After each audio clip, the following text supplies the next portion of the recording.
Bonjour et bienvenue, très heureuse de vous retrouver pour ce nouveau numéro de vendredi 14h, votre magazine du cinéma juste avant le film de la semaine sur icinema.com. Et cette semaine, ce sera le film argentin Al Desierto, signé Ulises Roussel. On en parlera avec Stéphane Charby en fin d'émission. La question au sommaire de vendredi 14h aujourd'hui, le cinéma peut-il sauver le monde? Rien que ça. Le cinéma peut changer la vie, mais est-ce qu'il suffit à réorienter la conduite des affaires du monde, même quand il réussit à mobiliser les consciences? Au moins, certains films s'y essaient sans prétendre y arriver, comme celui-ci, regardez. Daniel, tío, vamos a hacer una peli espectacular, de veras.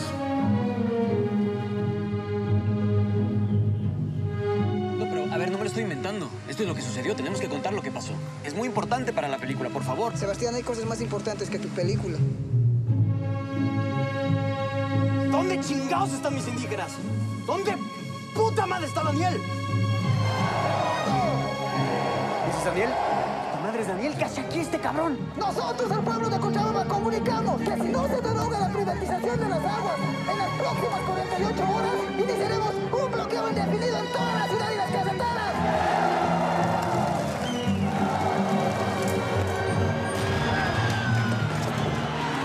¿Te has parado a pensar el esfuerzo, el tiempo que nos ha llevado a levantar esta película? Los cientos de personas que hay detrás, coño, trabajando. La pasta que nos estamos dejando. Si tú te vas a la mierda, nos vamos todos a la mierda, coño. Sin agua no hay vida, vos no entiendes.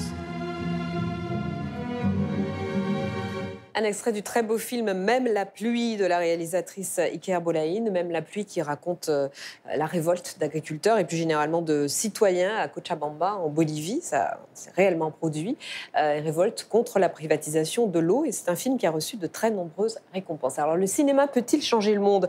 On en parle avec le journaliste et réalisateur de documentaires Alexandre de Reims. Bonjour, merci d'être des nôtres. Pendant 6 ans, on va en voir des images tout à l'heure, depuis 2012, vous avez travaillé à l'élaboration d'un documentaire sur le peuple Jarawa, qui est dans les îles Andaman en Inde, et le film s'appelle Nous sommes l'humanité, au cinéma à partir du 2 mai. On verra ça ensemble. Hélène Le Thénault, bonjour, merci d'être des nôtres, ingénieure spécialiste des transitions écologiques et numériques, directrice du groupe SOS Transition écologique. Et vous êtes très présente dans le film On a 20 ans pour changer le monde, qui est sorti début avril. On a vraiment 20 ans? Peut-être moins. Peut-être moins, en fait.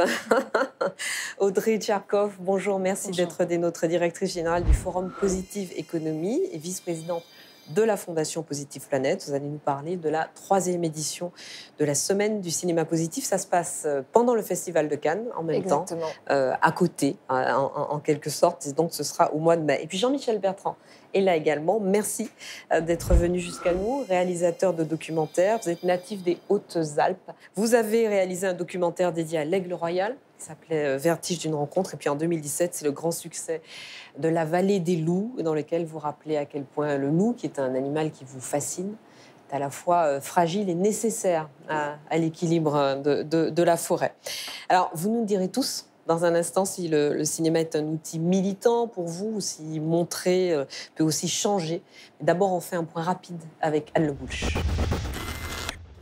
Faute de changer le monde avec des images, on peut changer l'image que les gens ont du monde, déclarait Wim Wenders dans les années 80. 30 ans après, cette phrase continue de faire écho. Son dernier film, Le sel de la Terre, co-réalisé avec le fils du photographe brésilien Salgado, exalte la beauté d'une planète toujours plus menacée. Le cinéma n'a pas renoncé à changer la société et les films engagés fédèrent de plus en plus. En 2005, Luc Jacquet nous sensibilise à la survie des manchots en Antarctique. La Marche de l'Empereur est un énorme succès au box-office, avec un Oscar à la clé. Idem un an plus tard, avec Une vérité qui dérange d'Al Gore, dénonçant l'urgence planétaire du réchauffement climatique. 2 films majeurs sur l'environnement qui ont changé notre regard sur le monde et déclenché une prise de conscience internationale, encourageant d'autres cinéastes dans cette voie. En 2016, Demain, documentaire écolo co-réalisé par Mélanie Laurent, franchit le million d'entrées en France, un exploit. Des films coup de poing mettant en avant l'urgence de la situation, des actes citoyens aujourd'hui soutenus par les institutions. La glace et le ciel, dernier opus de Luc Jacquet, a été présenté en clôture du Festival de Cannes en 2015. Le cinéma peut-il sauver le monde? Alors Alexandre de Reims, on va commencer avec vous. Nous sommes l'humanité. C'est un documentaire avec lequel vous vous entendez alerter sur la situation du peuple Jarawa qui qui veut préserver son mode de vie et qui, jusqu'à maintenant, y était parvenu avec plus ou moins de succès. Oui, les Jarawas ont fait partie des premières migrations humaines qui sont parties d'Afrique il y a 70 000 ans. Donc les humains sont partis d'Afrique vers l'Europe, vers l'Asie. Et les Jarawas ont dû longer la côte jusqu'en Birmanie et se sont retrouvés sur les îles Andaman. Il faut savoir qu'à l'époque, des côtes birmanes jusqu'en Papouasie, c'était un continent. C'était l'époque glaciaire. Et puis l'eau est montée. Ils se sont retrouvés isolés sur cette île. Et ils se sont retrouvés isolés du monde pendant 50 000 ans. Mmh. Et ça fait maintenant une quinzaine d'années qu'ils sont en contact de plus en plus fréquent avec les Indiens qui se sont mis à peupler à peu près toutes les parties de l'île, sauf la réserve qui leur reste sur la Grande Andaman, qui fait environ 100 km de long sur une trentaine de large. Et donc, ils ont toujours opposé une résistance farouche à tous ceux qui voulaient prendre leur territoire. Et en 2012, je découvre une vidéo postée sur le site du journal anglais Le Guardian. Cette vidéo est tournée par un policier indien le long d'une route qui traverse la forêt des Jarawars. Et là, on se rend compte qu'en fait, cette route, elle est empruntée 4 fois par jour par la police et l'armée indienne qui accompagnent des dizaines de 4x4 remplis de touristes indiens fortunés qui sont venus, qui ont payé pour un safari photo, tout simplement. Pour un zoo humain, en fait. C'est un zoo humain. Ils viennent voir voilà. ces êtres considérés comme primitifs. Oui, ou inférieurs, primitifs. Et alors, c'est un territoire qui, en dehors de cette route infâme, est totalement interdit d'accès. On risque 7 ans de prison si on rentre sur ce territoire. Mais j'apprends qu'il y a des Jarawas qui sont sortis pour se plaindre parce qu'il y a des femmes qui ont été kidnappées, qui ont été violées, qu'il y a des braconniers et que finalement leur voix n'est pas entendue. Et donc avec mon équipe, avec Claire Bévert, la productrice, et mon chef opérateur Raphaël Bauche, on part là-bas. Et on brave tous les dangers. Mais oui, parce que c'est interdit d'y aller. C'est interdit, puis même l'accès, c'est déjà une aventure en soi. On a fraudé la loi indienne, mais on n'est pas allé là-bas sans y avoir été invité. C'est un travail de plusieurs années. Oui, on a mis le premier coup de manivelle en mars 2012. Mmh. Et puis, voilà, l'histoire est tellement extraordinaire aussi qu'on était extrêmement motivés pour aller au bout. Alors, on regarde la bande-annonce ensemble et puis on en reparle après.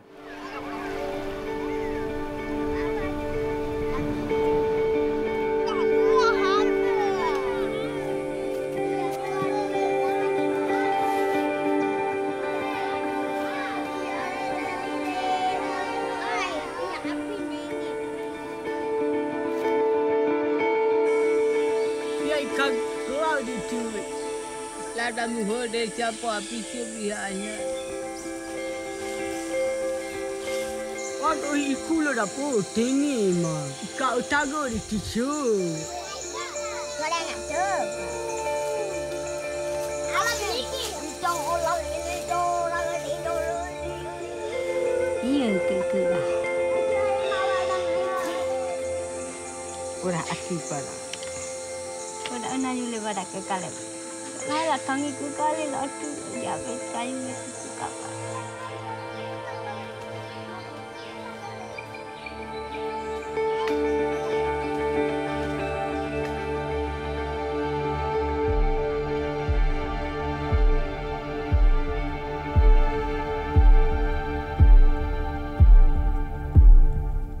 Comment avez-vous réussi à les mettre en confiance ?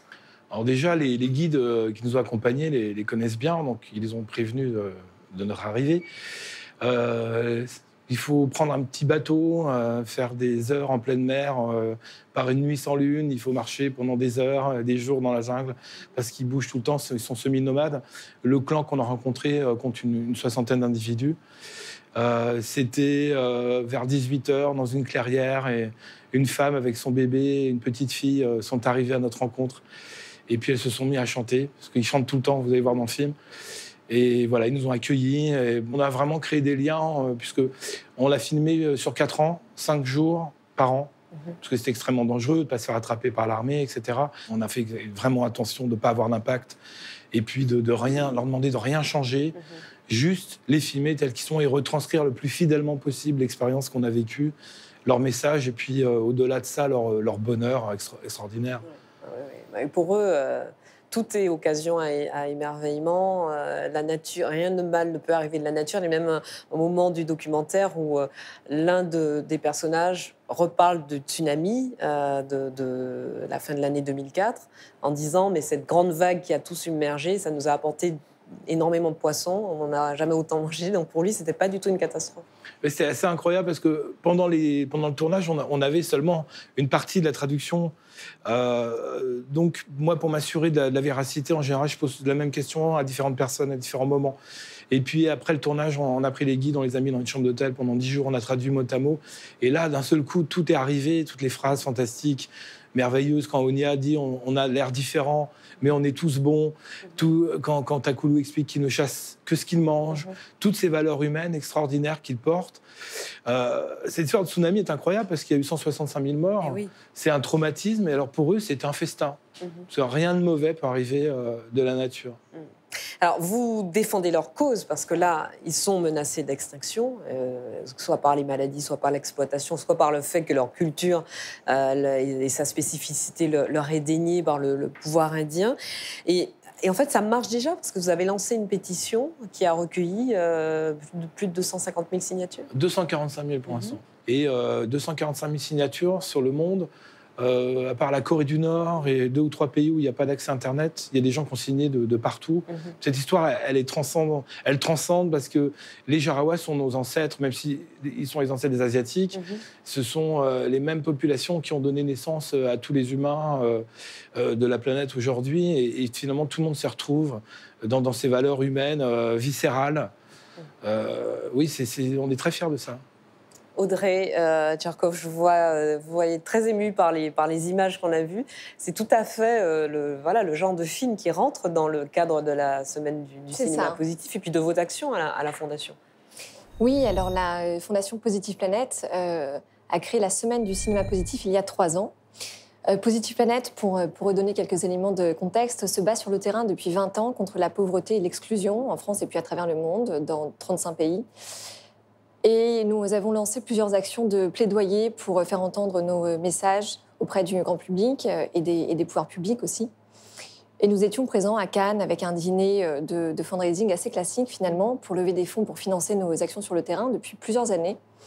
Et après de longues discussions avec les organisateurs du festival, on s'est dit mais comment donner plus de sens à cette présence à Cannes, d'où la semaine du cinéma positif qui nous permet de mettre en avant ce cinéma, le cinéma de Jean-Michel et de Alexandre, qui permet de sensibiliser les gens, de lancer des alertes, d'éveiller les consciences, mais pas que, qui propose aussi parfois des solutions et qui donne aussi envie de se prendre en main. Alors, on va en voir des images tout à l'heure, mais je me tourne vers Hélène Le Thénault. Pour le film, on a 20 ans pour changer le monde. C'est le titre de ce film auquel vous participez qui nous montre qu'une autre agriculture est possible. On regarde les images et vous nous en parlez ensuite. On a minéralisé trop vite la matière organique. On a perdu la faune qui aère les sols, qui fait rentrer l'eau, qui fait rentrer l'oxygène. On a industrialisé l'agriculture. Moi, je produis de la matière première qui est du blé. Je ne sais pas ce qui devient après. On a perdu tout le sens de notre métier, en fait. L'idée, c'est d'évaluer la viabilité technique, économique et même sociale de ce genre d'agriculture qui est plus basée sur du travail manuel. Ça sent le poireau. Hein. Il n'y a que les Parisiens qui croient que les coquelicots, on les sème. Bonjour, enchantée. Oh, tu sais qu'il ne faut pas venir au ministère en t-shirt. Hein. Ouais, je sais. Je pense qu'on peut avoir un nouveau modèle agricole qui fasse en sorte que quand on se met à table, on n'ait plus besoin de se dire bonne chance, mais qu'on peut redire bon appétit. Il faut qu'on avance beaucoup plus parce qu'on sent que si on attend tout des pouvoirs publics, on va attendre longtemps. Vous pouvez toucher, vous pouvez commander, vous pouvez manger ces produits-là, vous pouvez participer à cette aventure. Pas de problème. Super. Dis la marche.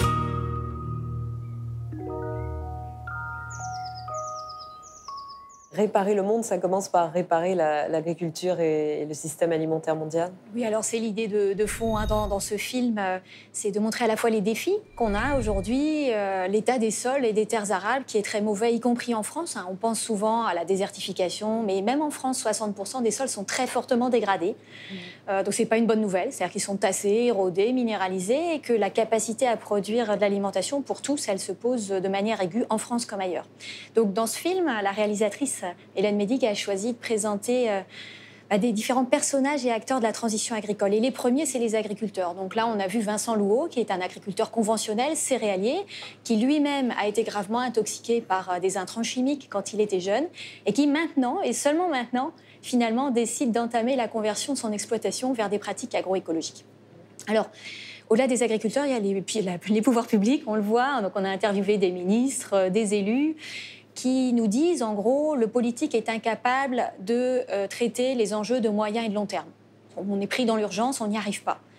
Bon, c'est un constat qui est un peu sec, un peu fort, et du coup, ça nous amène à qui peut faire le changement. Et donc, c'est le propos de ce film qui est à la fois très pratique, avec des exemples concrets de projets, et très poétique, de dire qu'il faut redonner un peu de vision, un peu d'espoir et un peu de beauté pour que chacun ait envie de faire sa part dans la transition agricole.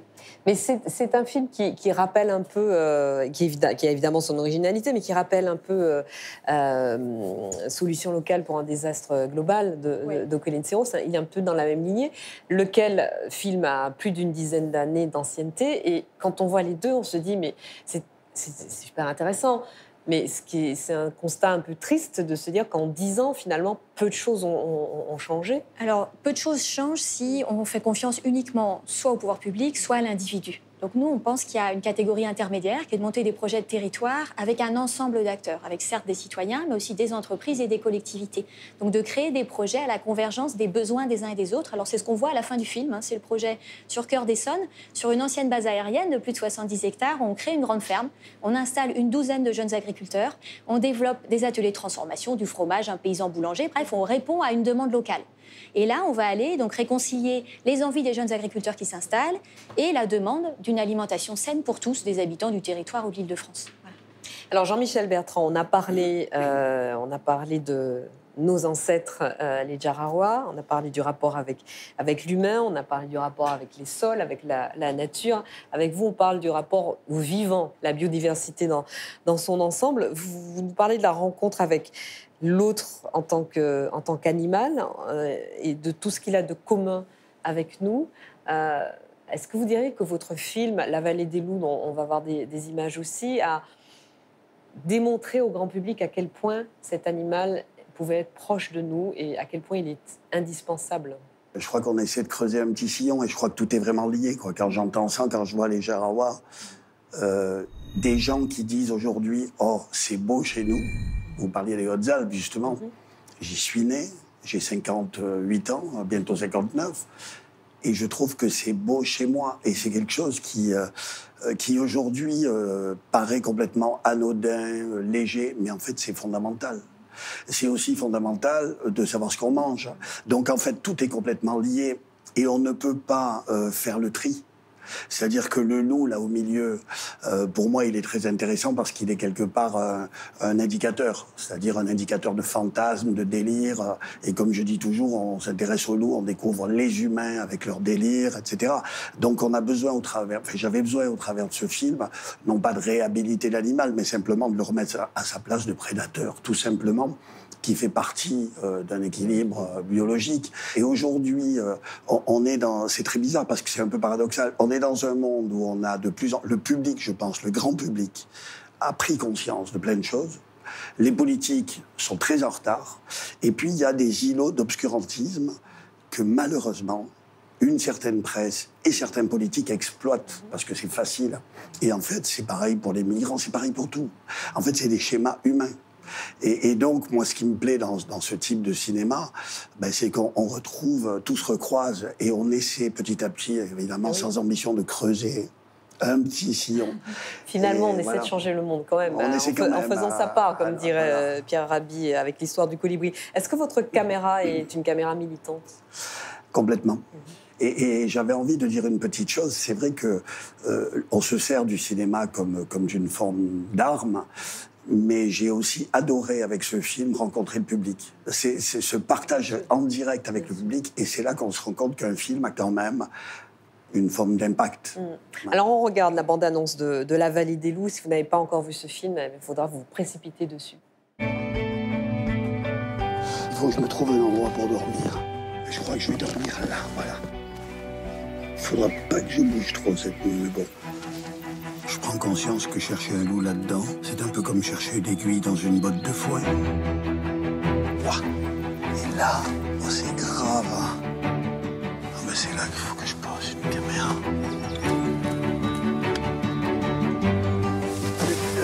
Merde. Je vais m'arracher les yeux, mais je vais rien lâcher jusqu'à la nuit. Oh, yes, yes. Pourvu que les loups sortent pas, je pourrais même pas les filmer. Le matelas indestructible et mon oreiller. Ce qui vient avancer là, c'est presque de mort aux dents. Une envie colossale de vivre des trucs.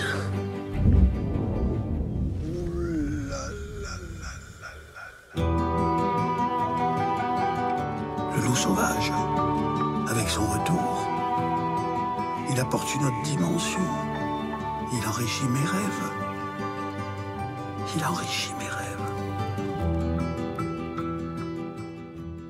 Alors, vous disiez, Jean-Michel Bertrand, à propos de ce film, que si vous y parlez beaucoup de vous, c'est parce que vous vouliez être dans l'authenticité la plus grande et pas jouer avec des loups qui auraient été apprivoisés, mais d'être vraiment dans la difficulté de la rencontre.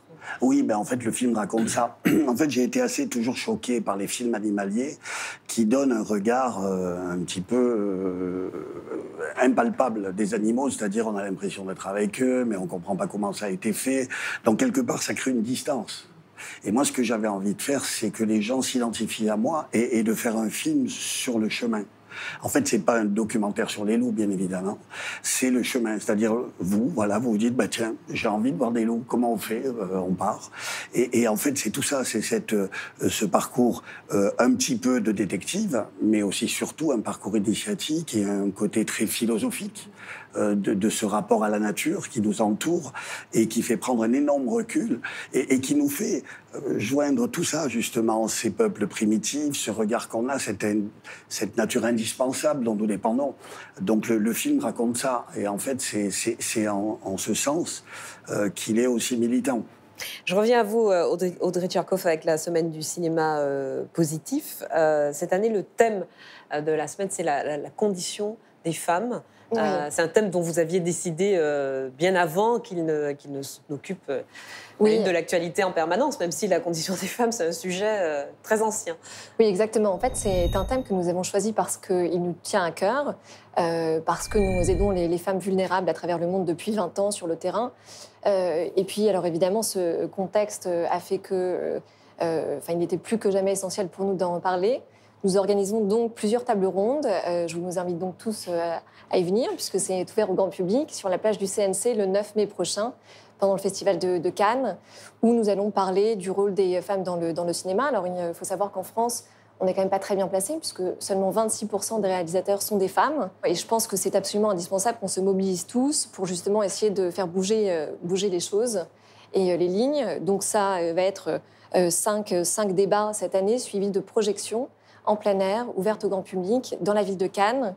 Et ce qui nous différencie un petit peu, c'est qu'on va au-delà de la Croisette. C'est-à-dire qu'on s'empare de Cannes, et on va là où personne ne va, finalement, dans les quartiers un peu populaires. Et on va chercher les Cannois pour, justement, prolonger cette fête du cinéma, finalement. On regarde quelques images des semaines précédentes. Est-ce que le cinéma peut changer le monde? Est-ce que l'art peut changer le monde?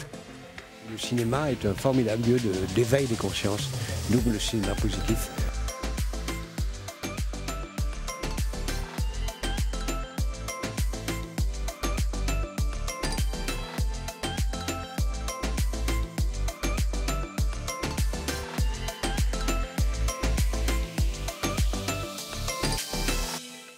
Alors, je refais un tour de table avec vous, parce qu'on est déjà arrivé à la fin de notre débat. On s'est dit des tas de choses intéressantes. Et ça va vite. Le temps passe vite. Hein. Ça va très vite. Sur la question du jour, est-ce que le cinéma peut changer le monde?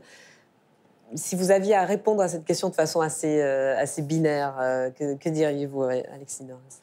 Il y a des films qui ont changé de façon de voir le monde, c'est évident. La décision de changer, elle est en chacun de nous. Finalement, quand on voit les Jarawahs, on voit toutes ces valeurs humaines, de famille, de bonheur, etc. Mais il y a un truc qu'ils ont qui nous manque et qu'on essaie de retrouver, c'est le sens du collectif. Et je pense que c'est ça la solution. On parle des pouvoirs publics, on parle des politiques. Bon, la démographie moderne a toujours été inféodée aux groupes industriels et ça continue encore aujourd'hui et ça ne changera pas. Et qu'on voit Monsanto qui continue de polluer et d'empoisonner allègrement les Français et les gens à travers le monde, on se rend bien compte que si les politiques n'ont pas d'action, c'est qu'ils travaillent pour eux, voilà, tout simplement. Donc la solution, elle est entre nos mains. Puis le cinéma, c'est une façon d'informer, c'est une façon de montrer d'autres façons de vivre et de faire. Et oui, je pense que le cinéma peut changer les choses. Je l'espère, du moins. Hélène Le Thénault. Aussi, je pense que c'est ce qu'on a essayé de montrer. On a 20 ans pour changer le monde. On va encore faire beaucoup de projections débats partout en France. C'est-à-dire qu'il y a certes des projections en salle, mais aussi du débat pour qu'on puisse essayer de répondre à beaucoup de questions de la salle. Ce que tu disais tout à l'heure, qui est un film vivant, un film qui donne le pouvoir d'agir. C'est bien notre idée, c'est de montrer que c'est possible, qu'il y a des projets déjà en cours et qu'on a le pouvoir d'agir partout en France pour la transition agricole et puis pour la préservation de la nature dont on a tous besoin aujourd'hui. Jean-Michel Bertrand, vous allez encore nous parler du loup dans votre prochain film. Ouais, on va continuer, on va enfoncer le clou. Et non, c'est important parce qu'en fait, ce qui est fou, c'est que ce deuxième film est venu des rencontres avec le public. Et c'est vraiment cette rencontre qui m'a emmené à faire cette suite qui est une suite logique. C'est-à-dire sortir et ne pas rester dans le cliché de cette vallée qui m'a tellement fait rêver, mais de se poser aussi des questionnements et de continuer à creuser le sillon. Je crois qu'il faut être humble. Je ne sais pas si on changera le monde, mais en tout cas, moi, je ne sais pas, ça me fait vivre, quoi. J'ai l'impression, aujourd'hui, d'être à ma place en faisant ça. Et c'est déjà énorme. C'est le plus bel accomplissement. Si je peux juste te répondre. Je suis d'accord, évidemment, que les pouvoirs publics, les politiques sont importants. Mais ça fait longtemps qu'on en parle de tout ça. Ça fait longtemps qu'on se bat, et puis ça fait longtemps qu'il n'y a rien qui change. Et puis ça fait longtemps que ça empire, en fait. Et finalement, on est dans un système qui est basé sur la consommation. Et le pouvoir est entre les mains des gens. Si on décide d'arrêter de consommer les produits industriels qui nous empoisonnent, les industriels seront bien obligés de s'adapter, les politiciens seront bien obligés de s'adapter. Le pouvoir vient de la base et il faut arrêter, je pense, de toujours espérer que d'un seul coup, on ait un super dirigeant extraordinaire qui change tout, ça n'existera jamais. C'est à nous de le changer. Il faut savoir aussi. Il faut être informé, d'où les films, bien sûr. Il faut savoir pour pouvoir choisir. Exactement. Et il faut Audrey Tcherkov, en un mot, le cinéma peut changer le monde. C'est ce qui vous fait lever le matin, l'envie de changer le monde. Bien sûr, bien sûr. En fait, ce cinéma, il porte plusieurs noms, parce qu'on l'appelle parfois cinéma engagé, politique. Nous, on l'appelle cinéma positif. Donc, il existe, il est là, il est vivant, notamment grâce à vous. Et bien sûr qu'il peut faire bouger les choses, en tout cas. Je repense à Jacques Perrin qui m'expliquait que son film sur l'océan a eu un impact formidable, notamment en Chine, sur la consommation du poisson. Donc, oui, bien sûr que le cinéma peut changer le monde. Merci beaucoup à tous les quatre. Vous restez avec nous le temps de la présentation de notre film de la semaine sur icinema.com. Cette semaine, le film argentin Al Desierto. Et c'est Stéphane Charby qui vient nous en parler. Bonjour à tous. Bonjour. Bon, alors, j'adore. Bonjour Coral, c'est super. Vous nous parlez de Al Desierto. Oui, un film argentin. Donc on part pour l'Argentine aujourd'hui pour un film étrange, un film sans boussole ni sac à dos, un film qui est un road movie dans le désert. Et vous allez voir, on va rejoindre le vivant et l'animal dont vous avez beaucoup parlé pendant cette émission. Je vous plante le décor. Julia travaille dans un casino. Et elle peine à joindre les deux bouts. Elle rêve, comme nous, d'un monde un peu meilleur. Et elle va accepter la proposition d'un client du casino qui lui propose un poste administratif dans la compagnie pétrolière pour laquelle il travaille. Tout ça dans le sud du pays. Malheureusement, le voyage ne va pas se passer comme elle croit. On va regarder tout de suite la bande-annonce.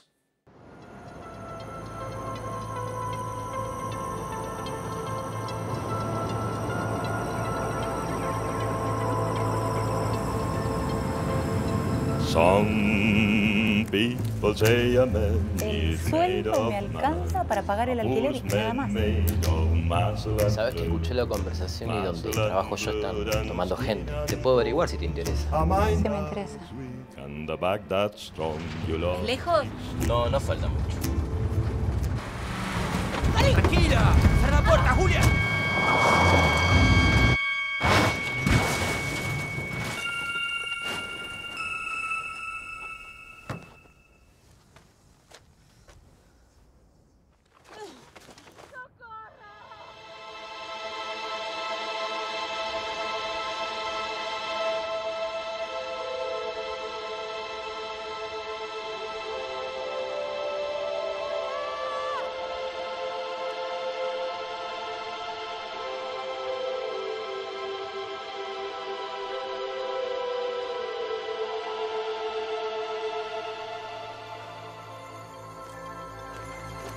¿Dónde viviste caminando, comisario?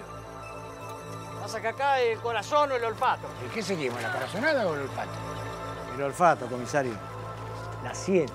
No entiendo qué hacemos acá. ¿Qué hice?